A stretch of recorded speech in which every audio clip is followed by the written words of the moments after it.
ओम सजात्म स्वरूप परम गुरु शुद्ध चैतन्य स्वामी ने नमः। श्री उपदेश शुद्ध सार जी में किस प्रकार के भाव करने हैं, इसके पहले हमने किस प्रकार के भाव नहीं करने हैं इसको देखा था। तो यहाँ 12वां भाव बताते हैं, दिष्टंती भाव। ये जो शब्द है उस जमाने के लिए हुए हैं। 15वीं 16वीं शताब्दी में जब तारण स्वामी हुए थे, 3 लोक के अग्रभाग में विराजित सिद्ध स्वरूप को देखते हो। वह सिद्ध स्वरूप अगोचर है, देखने में तो नहीं आता, परंतु यदि अपने ममल स्वभाव को देखोगे जो स्वयं सिद्ध स्वरूपी है, तो जरूर दृष्टि में आ सकता है। ऐसे भाव को दिष्टंती भाव कहा। 13वां भाव जिनियम भाव अर्थात जीतने का भाव। द्रव्य कर्म, भाव कर्म, नो कर्म को जीतने के भाव। तो इन शुभाशुभ रागादि भावों को जीतो, जिससे फिर अनिष्ट कर्मों का बंधन न होवे। अर्थात शुद्धोपयोग रूप रहने पर ही तीनों कर्मों को जीता जाता है। तो जीतने का भाव अर्थात तीनों कर्मों से रहित होने का भाव, जो शुद्धोपयोग के आधार पर ही होता है। इसलिए शुद्ध निश्चय के द्वारा अपने आत्मा का मनन करें। मनन करते समय भी मन का आलम्बन ले। मनन करते करते जब मनन बद्ध होगा, वह उपयोग स्वयं में स्थिर हो जाएगा, तब स्वानुभव होगा। इस तरह से मन का सहारा लेकर अपने स्वरूप और स्वभाव में लीन होने का पुरुषार्थ करें इन भावों के साथ। 14वां भाव है लेतम भाव अर्थात ग्रहण करने के भाव। शुद्ध स्वभाव को ग्रहण करना है। यह भेदभाव भेद दृष्टि है। अपने विमल ममल स्वभाव का अनुभव करो। मैं शुद्ध स्वरूप ही हूँ, ऐसा स्वीकार करो। यही ग्रहण भाव है। जहाँ तक भेद दृष्टि है, भेदभाव है, तब तक कर्मों का बंध है। सारे भेदों से पार होकर अभेद भाव का ध्यान करना है। 15वां भाव कलयंती भाव अर्थात ध्यान करने के भाव। मुझे अपने आत्म स्वभाव का ही ध्यान करना है, इसमें भी भेद है। मैं शुद्ध हूँ, सिद्ध हूँ, परमात्मा स्वरूप ही हूँ, इसको ध्याओ, उसका अनुभव करो और अनुभव करके उसी में ऐसे शुद्धोपयोग रूप में लीन होने का पुरुषार्थ करो। इस तरह का भाव करते करते अपने में लीन होने का पुरुषार्थ करना, यही ध्यान करने के भाव है। क्योंकि शुद्धोपयोग ही तो धर्म है। शुभोपयोग धर्म नहीं है, पुण्यबंध का कारण है, और अशुभोपयोग पाप बंध का कारण है। इसलिए शुभोपयोग अशुभोपयोग इनसे भी छूटकर एकमात्र शुद्धोपयोग का सहारा लेना है और उसमें मोक्ष मार्ग में आगे बढ़ने का प्रयास करना है। 16वां भाव लक्षंतु भाव अर्थात लखने का भाव। मन वचन काय से न जानने योग्य ऐसा जो अलख अपना शुद्धात्मा है, उसको लखने का भाव है। परंतु जो अलख है उसे लखोगे कैसे? क्योंकि वह तो अनुभूति का विषय है। जो लोकालोक को जानने वाला स्वयं अपना ममल स्वभाव है, उसका अनुभव करो, उसकी ही अंतर्दृष्टि करो। इसका नाम है लखने का भाव। 70वां भाव अन्मोय भाव अर्थात आलंबन, आश्रय करना। अब भेद विज्ञान के द्वारा अपने शुद्ध स्वभाव का ही आश्रय करो। आलंबन आश्रय किसका? अपने ज्ञान स्वभाव का, अपने ज्ञायक भाव का। अब अपने शुद्ध स्वभाव में डूबो, लीन रहो। इससे ही कर्मों का क्षय होगा। घुमा फिरा के बात तो सब वही बताई जा रही है, पर से हटना है और स्व में रमणता करने का प्रयास और पुरुषार्थ करना है। 18वां भाव जानंती भाव, जानने का भाव। ज्ञान में ममल स्वभाव को जानने का भाव है, अथवा ऐसा जानते हो परंतु मैं आत्मा परमात्मा हूँ ऐसा जानो। पर्याय और गुणों में भी अटकना नहीं है। गुण गुणी के भेद से भी पार होकर गुणी की दृष्टि करना, उसे ही अनुभव करने का, जानने का पुरुषार्थ करना। 19वां भाव कहंतु भाव, अर्थात कहने का भाव। मैं ममल ज्ञान स्वभाव ही हूँ ऐसा कहते तो हो, पर मेरा स्वरूप वितराग विज्ञान में केवल ज्ञान स्वभाव ही है ऐसा कहने के साथ साथ उसका अनुभव करने का प्रयास करो, क्योंकि अनुभूति ही मुक्ति का मार्ग है।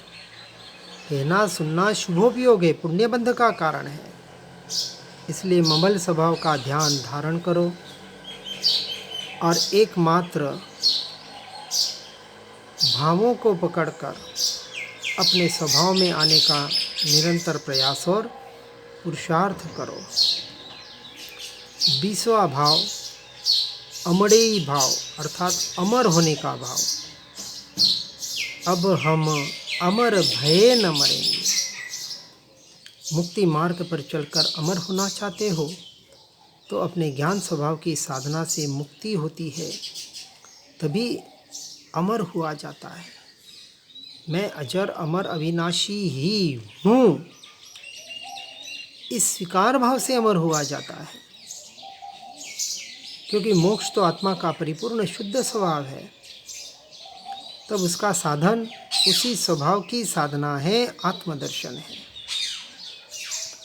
21वां भाव साहंती भाव, अर्थात साधन का भाव।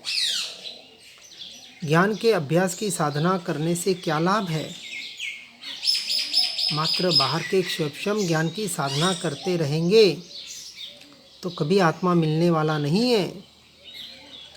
इसलिए इस साधना के माध्यम से अपने शुद्ध ममल स्वभाव को साधना है। उसकी साधना करो तो सारे कर्म विला जाते हैं। इसलिए व्यवहार की अपेक्षा से 3 लोक में सार वस्तु मोक्ष है, और जहाँ आत्मा अपना स्वभाव पूर्णपणे प्रकट कर लेता है उसी का नाम तो मोक्ष है।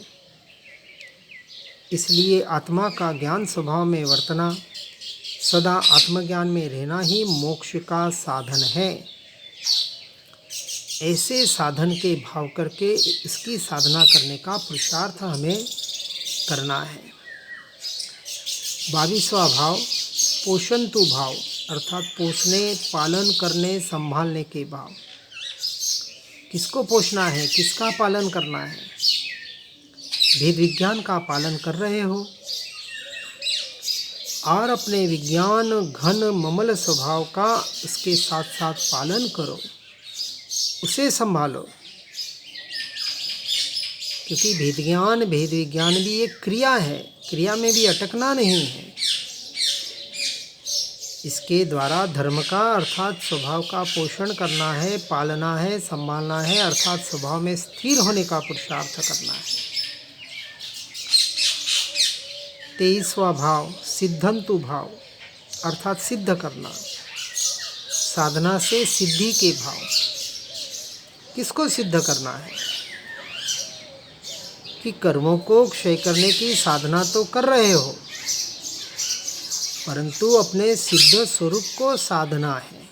उसको साधने से कर्मों का क्षय अपने आप हो जाएगा, उसके लिए फिर कुछ नहीं करना पड़ेगा। इसलिए स्वभाव की सिद्धि करना, साधना करना, यही वास्तविक सिद्धंतु अर्थात सिद्धि के भाव है। 24वां भाव गमन भाव। गमन अर्थात प्राप्त करना, प्रयास करने का भाव। अगम को देखने का प्रयास कर रहे हो और अपना अनंतानंत चतुष्टमयी स्वरूप जो प्राप्त ही है गम्य ही है, इसे कहाँ ढूंढ रहे हो, कहाँ देख रहे हो। इसलिए अपेक्षा से प्राप्त की ही प्राप्ति कहा जाता है, और कुछ नहीं करना है, अपने स्वरूप और स्वभाव की ही प्राप्ति करनी है। क्योंकि परमात्मा अर्थात परम आत्मा मेरे भीतर नहीं, मैं स्वयं ही हूँ, ऐसा भाव करके अंतर में जाने का प्रयास और पुरुषार्थ करना है। 25वां सुनियम भाव अर्थात सुनना, चर्चा करना। मोक्ष मार्ग की चर्चा कर रहे हो, सुन रहे हो। अब इसके साथ साथ ये जो ज्ञान स्वभाव की चर्चा है, ज्ञायक भाव की चर्चा है, इसके सुनते हुए, चर्चा करते हुए उसे अनुभव करने का पुरुषार्थ करो। यहाँ भाव का अर्थ अनुभव समझना है, स्थिरता समझना है। भाव का अर्थ कोई विचार नहीं है, विचार से भी सूक्ष्म भाव कहा गया है, और उस भाव भाषण के द्वारा स्थिरता करना, ये भाव भाषण है। इसलिए जिसको निर्वाण मोक्ष ही इष्ट है, उपादेय है, वह चारों गतियों की सर्व कर्मजनित दशाओं को त्यागने योग्य समझता है और निश्चय से जानता है कि मैं सर्व प्रकार से शुद्ध हूँ, सिद्ध हूँ। इस तरह से अपने स्वरूप और स्वभाव की चर्चा करते हुए, सुनते हुए शुद्धात्मानुभूति सहित शुद्धोपयोग की ही साधना करता है। इसी साधना में हमें निरंतर रहने का प्रयास और पुरुषार्थ करना है। 26वां भाव अनुभवंती भाव अर्थात अनुभव करने का भाव। आत्मा के अरूपी स्वरूप का अनुभव करते हो। अरूपी तो परद्रव्य और भी है, फिर किसका अनुभव करते हो? सिर्फ अरूपी का ऐसा नहीं, मैं स्वयं सिद्ध स्वरूपी शुद्धात्मा चैतन्य तत्व हूँ, ऐसा अनुभव करो, ऐसा स्वीकार करो, ऐसा एहसास करो। जो संसार परिभ्रमण से छूटने का उपाय है, ऐसा स्वयं का अनुभव करने का भाव नित्य निरंतर करना योग्य है। 27वां भाव लीन भाव अर्थात एकाकार, तल्लीन होने का भाव। परम तत्व में लीन होना चाहते हो, यह भी अहम भाव है, भेद दृष्टि है। चाहता नहीं, मैं अपने में ही हूँ, अपने से अपने में ही हूँ, मैं मुझ में ही हूँ, मैं मुक्त शुद्ध सिद्ध स्वरूप हूँ, ऐसा स्वीकार करके उसमें लीन होना है, चाहना नहीं है। व्यवहार की अपेक्षा से भले कहा जाता है, यहाँ पूरा व्यवहार और निश्चय को यथार्थ रूप से समझना है। एक द्रव्य दूसरे द्रव्य से भिन्न, हर जीव एक दूसरे से भिन्न, एक पर्याय दूसरे पर्याय से भिन्न, एक गुण दूसरे गुण से भिन्न।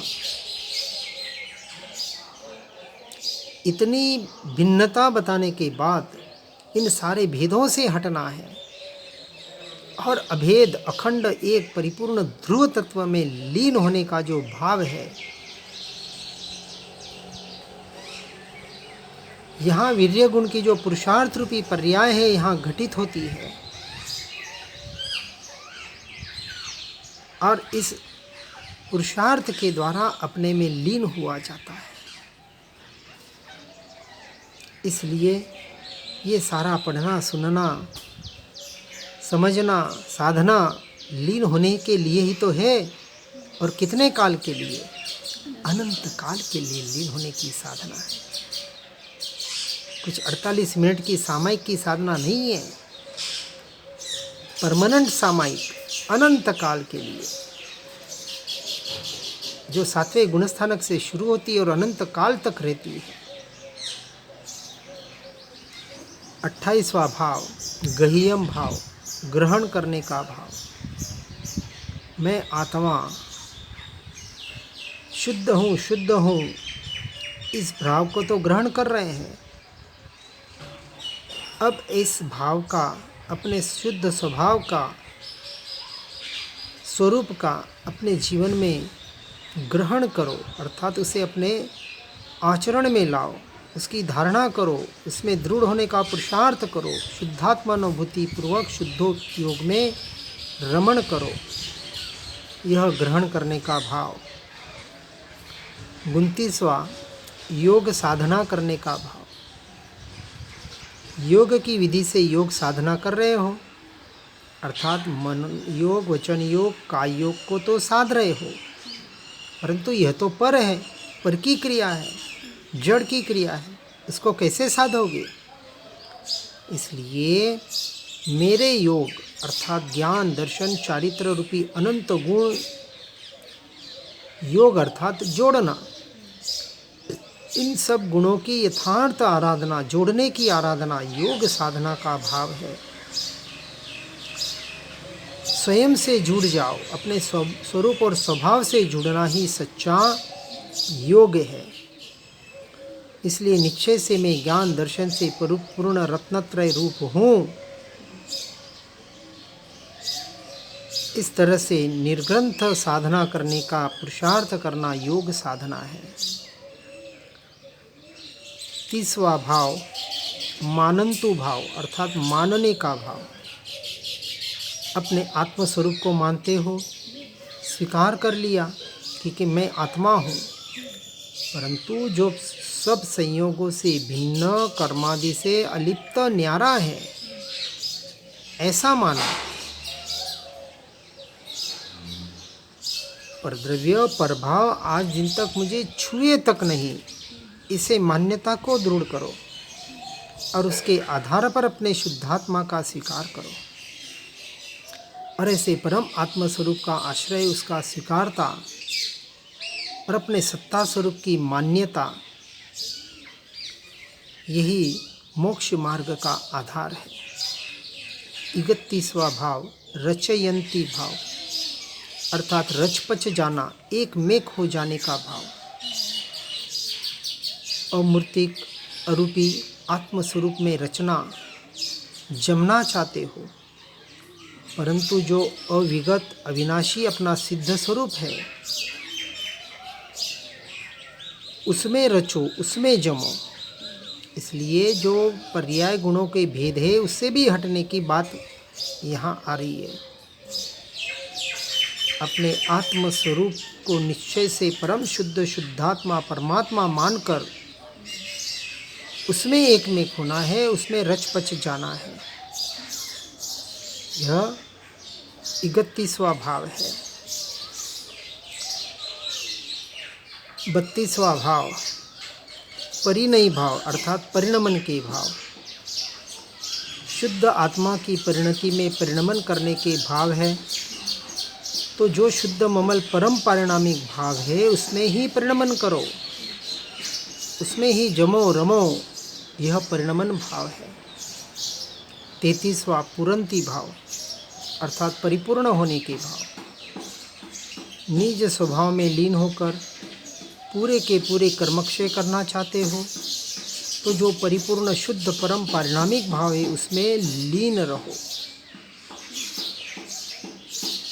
परिणमन के काल में भी जो अपरिणामी, अपूर्णता के काल में भी जो परिपूर्ण अखंड घनपिंड चैतन्य तत्व भगवान आत्मा, वही मैं, ऐसे परम पारिणामिक व्यायक भाव में लीन हो जाओ। परिपूर्णता का सहर्ष स्वीकार होना, यह परिपूर्ण भाव है। 34वां भाव साधंतु भाव, अर्थात साधन साधना करने के भाव। अपने प्रयोजनीय शुद्ध स्वभाव को साध रहे हो, साधना कर रहे हो, परंतु क्या इस दशा में यहाँ बैठे बैठे शुद्ध स्वभाव की साधना होगी?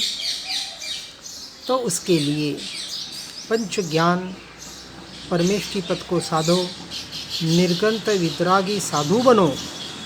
साधु पद में ही शुद्ध स्वभाव की साधना होती है, सच्ची साधना घर में बैठ के नहीं होती है। इसलिए देशवृत्ति सर्ववृत्ति का आधार लेना है। घर से निकलने का प्रयास और पुरुषार्थ करना ही पड़ेगा। इसके लिए निवृत्ति क्षेत्र ही चाहिए, बहुत जरूरी है। 35वां भाव नृतंती भाव, अर्थात हमेशा अपने में मगन रहने का, नृत्य करने के भाव। ये बाहर वाले नृत्य की बात नहीं है, खुशी से भीतर के आनंद से झूम उठना। कि जब जीव अपने शाश्वत ममल स्वरूप में, शुद्ध स्वरूप में मगन रहता है तो भीतर से आनंद जो प्रकट होता है, ऐसे भीतर का आनंद, नृत्य करने का भाव, झूम उठने का भाव, इसे नृत्यंती भाव कहा गया है।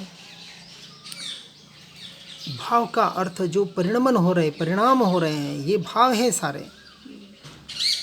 अद्भुत खुशी हो रही है, झूम उठता है। इस तरह के सारे भावों के आधार पर हमें मोक्ष मार्ग में आगे बढ़ने का प्रयास और पुरुषार्थ करना है। शेष भाव आगे लेने का प्रयास करेंगे। इन भावों को पढ़कर, सुनकर, इसके आधार पर अपने स्वरूप और स्वभाव की साधना करने का पुरुषार्थ करना, यही एकमात्र जीव की साधना और आराधना बनी रहे। इसी भावना के साथ ओम नमः सिद्धम। जिन वाणी के ज्ञान से हो सम्यक श्रद्धान, हो चारित्र महान और पाऊं पद निर्वाण। जिनवर प्रभु की दिव्य ध्वनि जो शुद्ध बोध स्वरूप है, स्यादवाद से जो है अलंकृत शारदे श्रुत रूप है। सिद्धांत गुण पर्याय चतु अनुयोग में विस्तार है। महिमामय जिन वाणी माँ को वंदना शतवार है, वंदना शतवार है। ओम नमः सिद्धम।